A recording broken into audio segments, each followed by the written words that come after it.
When I married Jake, I thought I had found the perfect arrangement. He was stable, kind, and well off. But what drew me to him the most was the freedom he offered. We had an agreement, one that many would find unconventional. He was a businessman who traveled often, and I was a woman who craved adventure. Our marriage, built on mutual understanding, allowed me to seek companionship elsewhere as long as I was discreet. It was the ultimate deal, or so I thought. At first, it was thrilling. Knowing I had a loving husband at home while indulging in fleeting encounters felt like having the best of both worlds. Jake never questioned my whereabouts, nor did he express jealousy. He was too consumed with work, and I convinced myself that what he didn't know wouldn't hurt him. But secrets have a way of unraveling, and mine was no exception. One evening, I came home to find Jake waiting in the living room, a stack of printed messages in his hands. My heart plummeted as I recognized the texts, conversations I had with someone I was never supposed to get emotionally involved with. Care to explain this? Jake's voice was eerily calm, but his eyes burned with betrayal. I stammered, trying to find an excuse, but there was no point. He had seen it all.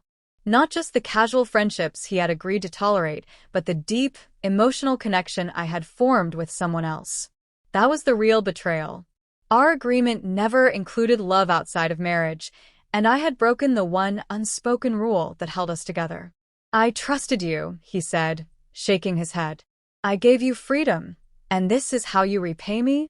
I begged for forgiveness, trying to convince him that I had never planned to develop deep feelings for someone else, but Jake had already made up his mind. Pack your things, he said. I want you out by morning. My world crumbled. I never thought he would actually leave me, not when our marriage had always been based on terms we both agreed upon. But I had been foolish, thinking that emotions could be controlled like a business deal. That night, as I packed my bags, I realized the bitter truth about my betrayal. It wasn't about the friendships. Jake had accepted those from the start. It was the emotional attachment, the feelings I had denied myself but ultimately couldn't ignore.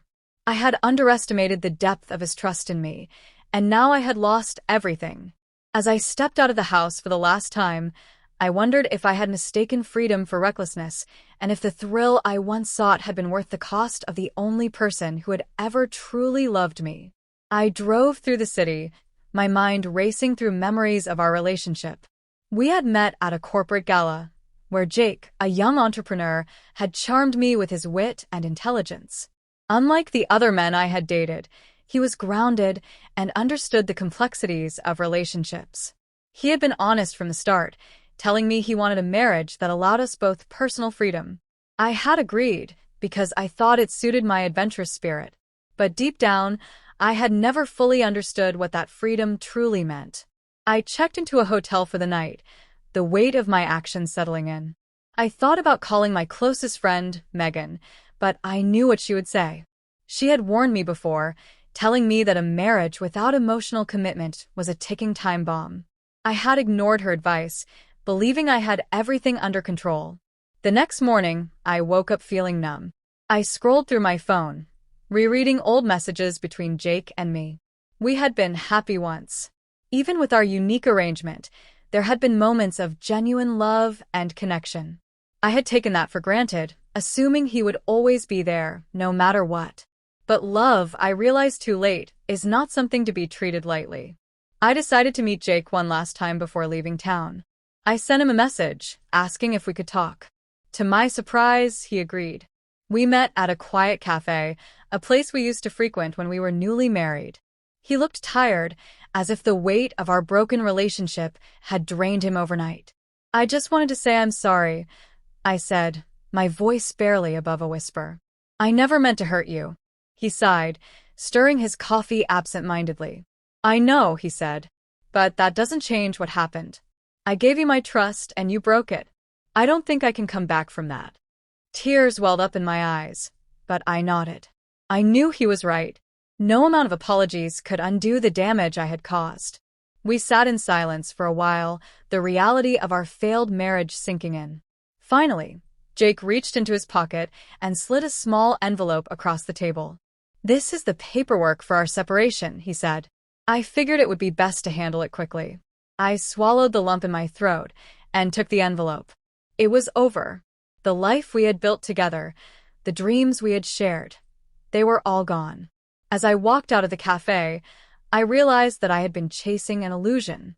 I had married Jake believing that love could be controlled, that freedom meant having no consequences.